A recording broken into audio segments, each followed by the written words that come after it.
चेन्नई स्थित IT company किसफ्लो ने बढ़िया परफॉर्म करने वाले 5 कर्मचारियों को BMW कार गिफ्ट की है। कंपनी के सीईओ ने कोरोना महामारी के समय अस्तित्व पर बनाए संकट से उबरने और बुरे हालातों में भी कमाई करने में मदद करने वाले 5 कर्मचारियों को BMW कार गिफ्ट की, जिसकी कीमत 1 करोड़ रुपए है।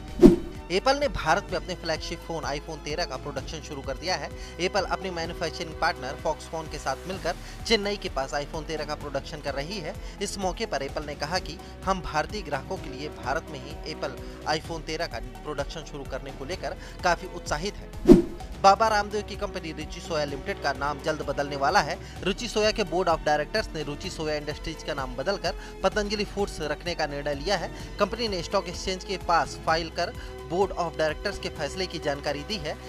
आंध्र प्रदेश में इन दिनों बिजली की भारी कमी चल रही है। हालात क्या है कि अस्पतालों तक में बिजली की सप्लाई नहीं हो पा रही है। यहाँ तक कि बच्चों की डिलीवरी भी मोबाइल टॉर्च और मोमबत्ती की रोशनी में करानी पड़ रही है। ऐसा ही एक मामला NTR सरकारी अस्पताल से सामने आया है, जहाँ पर डॉक्टरों को फोन और कैंडल की रोशनी में बच्चे की डिलीवरी करवानी पड़ी है। अगर आपको इस हफ्ते बैंक ब्रांच पर जाकर कोई काम करवाना है तो उसे गुरुवार से पहले ही करा ले, क्योंकि इस हफ्ते गुरुवार यानी 14 अप्रैल से 17 अप्रैल तक लगातार 4 दिनों तक बैंकिंग हॉलीडे रहेगा। गुरुवार से शनिवार तक अलग अलग पर्वों पर बैंकिंग हॉलीडे रहेगा। वहीं रविवार को देश भर के बैंक बंद रहेंगे। बैंक ऑफ बड़ौदा के ग्राहकों को अब लोन लेना महंगा पड़ सकता है। बैंक ने ब्याज दरों में बढ़ोतरी का फैसला किया है। बैंक ने फंड की सीमांत लागत आधारित उधारी दरों में 0.05% की बढ़ोतरी की है। बैंक के इस फैसले के बाद पर्सनल और व्हीकल लोन महंगे हो जाएंगे। सोमवार को लगातार 5वें दिन भी पेट्रोल डीजल की कीमतों में कोई बदलाव नहीं हुआ। इससे पहले बुधवार को 80 पैसे प्रति लीटर की बढ़ोतरी की गई थी। आज भी देश भर में बुधवार की ही कीमतें प्रभावी हैं।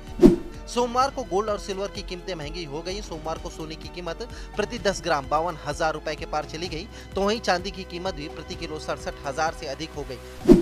ब्रिटेन के वित्त मंत्री और ब्रिटिश पीएम पद के दावेदार ऋषि सुनक ने अपनी पत्नी अक्षता मूर्ति के टैक्स विवाद को लेकर वित्त मंत्री के पद से इस्तीफा देने से इनकार कर दिया है। साथ ही उन्होंने प्रधानमंत्री बोरिस जॉनसन को एक लेटर भी लिखा है। इस लेटर में उन्होंने पीएम से कहा कि वह इसकी जांच कराएं कि परिवार की आर्थिक व्यवस्था को लेकर उन्होंने मंत्री पद की घोषणाओं के नियमों का पालन किया है या नहीं। चीन की आर्थिक राजधानी शंघाई में अब तक के सबसे बड़े कोरोना विस्फोट के कारण सख्त लॉकडाउन लागू है। करीब 7 दिन से लागू लॉकडाउन के कारण शहर की 2 करोड़ से ज्यादा की आबादी का सब्र शुक्रवार रात को टूट गया। बड़ी संख्या में लोग सड़कों पर उतर गए और उन्होंने सप्लाई पॉइंट पर डिस्ट्रीब्यूशन के लिए रखे गए फूड बॉक्स को लूट लिया।